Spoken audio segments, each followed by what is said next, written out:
اللہ فرماتے ہیں کچھ لوگوں کا دعویٰ ہے کہ ہم اللہ اور آخرت پر ایمان رکھتے ہیں، حالانکہ وہ ایمان نہیں رکھتے، دعویٰ کرتے ہیں، نفاق کا مظاہرہ کرتے ہیں، منافقت کرتے ہیں۔ جو اللہ کو ماننے والا ہوتا ہے اس کا رنگ اور ہوتا ہے، جس کو پتا ہوتا ہے قیامت کے دن اللہ کے حضور کھڑے ہونا ہے، اس کے اعمال یہ نہیں مانتے، کہتے ہیں ہم مانتے ہیں، پر مانتے، دعویٰ ہے کہ ہم مانتے ہیں آخرت کو بھی اور اللہ کو بھی، پر نہیں مانتے۔ قیامت قائم ہونا ضروری ہے۔ اگر وقوع قیامت نہ ہو تو ظالم کی تو موجیں لگ گئیں، جابر تو موج کرے گا، فاسق اور فاجر تو کہیں گے دنیا میں بھی ہم اپنے اقتدار کے زور پر جیتے رہے، آج بھی ہمیں پوچھنے والا کوئی نہیں۔ عقلاً نقلاً قیامت کا قائم ہونا ضروری ہے۔ قیامت قائم ہوگی تو مظلوم کو اس کے ظلم پر داد رسی کی جائے گی اور ظالم کو سزا ملے گی۔ ایک آدمی ساری زندگی دنیا کے اندر لوٹ مار کرتا رہا، دھوکہ فریب فراڈ کرتا رہا، اس کی راتیں شراب و کباب میں گزر گئیں، وہ مرے اور بات ختم ہو گئی، ٹھیک ہے موج کر کے چلا گیا۔ ایک آدمی ساری زندگی اس نے اللہ تبارک و تعالیٰ کی رضا کے لیے اپنی نظر کی حفاظت کی، زبان کی حفاظت کی، یہاں تک کہ دل کی بھی حفاظت کی، وہ بھی مرے تو معاملہ ختم ہو گیا۔ اس طرح تو پھر سرکش کا کچھ بنے گا ہی نہیں۔ نظام زندگی ساری اس کی سوچ ختم ہو کے رہ جائے گی اگر قیامت قائم نہیں ہو۔ قیامت کا قائم ہونا حق ہے، اس لیے قرآن مجید نے ایک جگہ پہ نہیں 20 جگہ پہ یہ بیان فرمایا ہے کہ قیامت ضرور قائم ہو، قیامت، اور وہ قائم ہو کر اپنے سارے لوازمات سمیت قائم ہوگی۔ میرے نبی پاک صلی اللہ علیہ وسلم نے فرمایا مظلوم کو حق ملے گا، ظالم کو سزا ملے گی۔ جابر اس دن اللہ کی بارگاہ میں رسوا کیے جائیں گے، جن پر جبر کرتے رہے انہیں اللہ کے حضور سے عطا کیا جائے۔ قیامت کا وقوع ہونا ضروری ہے، اور قیامت تو جب قائم ہوگی تب ہوگی، دنیا میں بھی ایسا ہوتا ہے۔ پھر قیامت کی سزا ہے، اور وہ زیادہ سخت ہے، وہ زیادہ سخت ہے۔ ہم لوگوں نے نا ہیلے بہانے بڑے بنائے ہوئے ہیں۔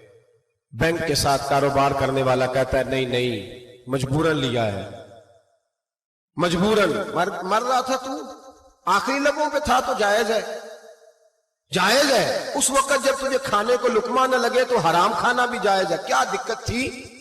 کیوں اللہ رسول کے مقابلے میں کھڑا ہوا تو؟ کیوں سود کا دھندا کیا؟ کیا تکلیف تھی؟ کہاں تو الجھ گیا تھا؟ ہم جان بوجھ کے اپنے لیے جہنم کٹھی کرتے ہیں، پھر کہتے ہیں سکون نہیں زندگی میں۔ کہاں سکون آئے گا؟ کیسے آئے گا؟ ہم نے خود آگ لگائی ہے چمن میں اپنی۔ جو قیامت کی سزا ہے، میرے نبی پاک علیہ السلام نے فرمایا رب تمہیں سامنے کھڑا کرے گا، اور کس طرح کھڑا کرے گا؟ فرمایا لوگوں کے وجود سے کپڑے اتر جائیں گے، زمین اس طرح دہکے گی جس طرح تانبا زمین پہ رکھا جائے اور آگ جلائی جائے۔ تانبا دیکھا ہے ہم لوگوں نے؟ یہ بھی گرمی گزری ہے نا، تو فرش پر جب سورج پڑتا تھا تو ننگے پاؤں چلا نہیں جاتا تھا، صحیح کہہ رہا ہوں؟ ننگے پاؤں، بچے کا پیر زمین پہ لگتا ہے تو چیخ اٹھتے ہیں، کہتے ہیں وہ جل گیا پیر، حالانکہ یہ فرش دنیا کے۔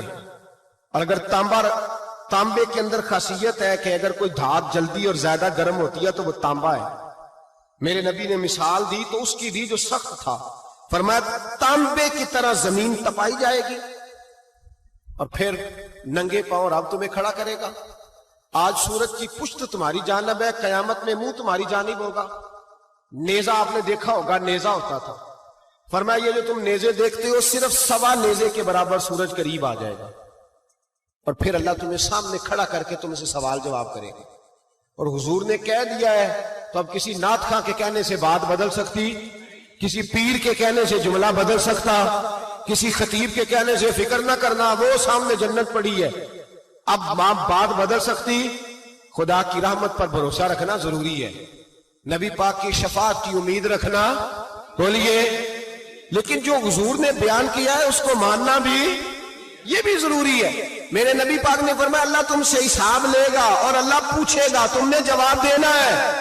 حضور کس کس شے کا؟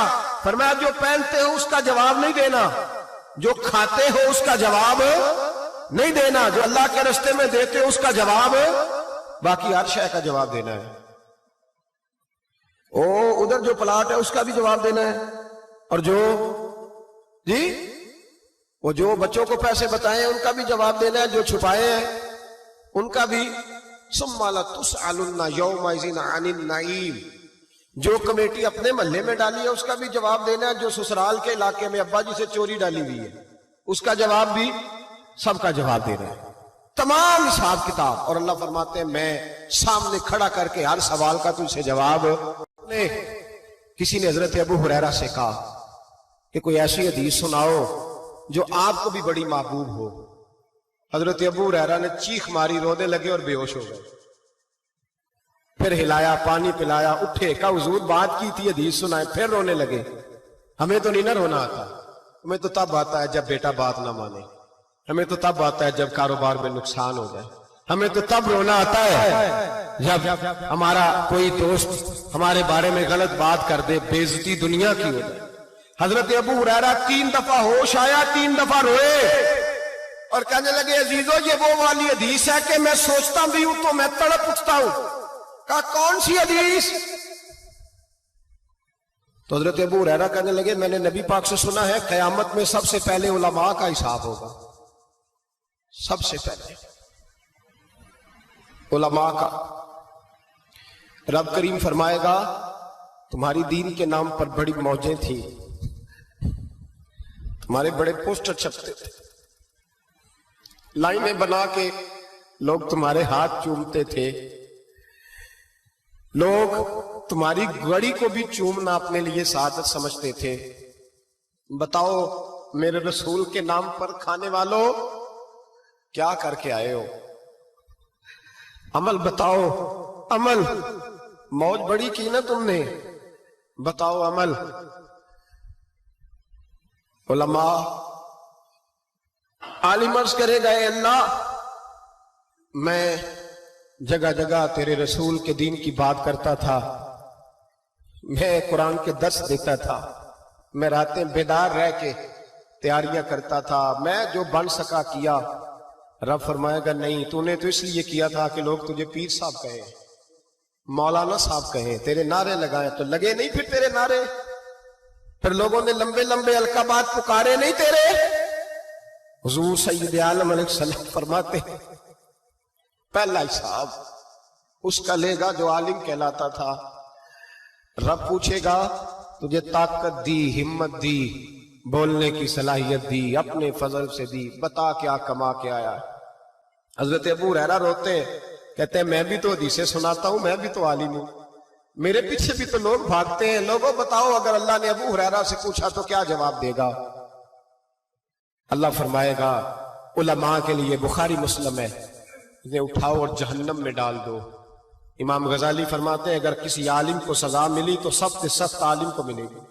دعا فرمائے اللہ میرے جیسے لوگوں کو ہدایت کا رستہ عطا فرمائے، اور جو کہتے ہیں سمجھتے ہیں اللہ اس پر عمل کی توفیق عطا فرمائے. فرمایا حضرت ابو ہریرہ نے دوسرے نمبر پر سخی اللہ کی بارگاہ میں کھڑا کیا جائے، مالدار. رب فرمائے گا بول کچھ ایسے بھی تھے جن کے پاس شام کی روٹی نہیں تھی، تجھے میں نے تیری تجوری بھر کے تجھے دولت عطا کی، تجھے وراثت میں نے مربے دیے، جائیدادیں دی. بتا وہ کچھ وہ تھے سویرے مزدوری کرنے جاتے تھے، کما کے لاتے تھے، ہزاروں روپیہ تیری بینک میں پڑا تھا، بتا کیا کیا تو نے؟ اے اللہ میں نے مسجد میں دیے، مدرسے میں دیے، 30 دن افطاریاں پکاتا رہا. اللہ فرمائے گا تو جھوٹ بولتا ہے، تو سارا کچھ اس لیے کرتا تھا کہ لوگ تجھے سخی کہے. ہاں ہاں تیرا اعلان ہوا مسجد میں، لوگوں نے کہا وہ دیکھو کتنے پیسے دے رہا ہے، اس کا وہ دیکھو نام لکھا ہوا ہے ہسپتال کے ایک کونے میں کہ یہ والا بلاک فلاں سیٹھ صاحب نے بنایا، یہ دیکھو لکھا ہوا ہے کہ یہ کمرہ مدرسے کا اس نے بنایا، تو لکھ دیا گیا، نعرے لگ گئے، اب جا دوڑ جا. اللہ جہنم میں پھینک دے گا. فرمایا پھر شہید کھڑا کیا جائے گا. ہاں بھئی تجھے طاقت دی، ہمت دی، بتا کہاں خرچ کی، کہاں؟ اے اللہ شہید ہی ہو گیا. فرمایا وہ تو اس لیے ہوا تھا کہ لوگ تجھے شہید کہیں.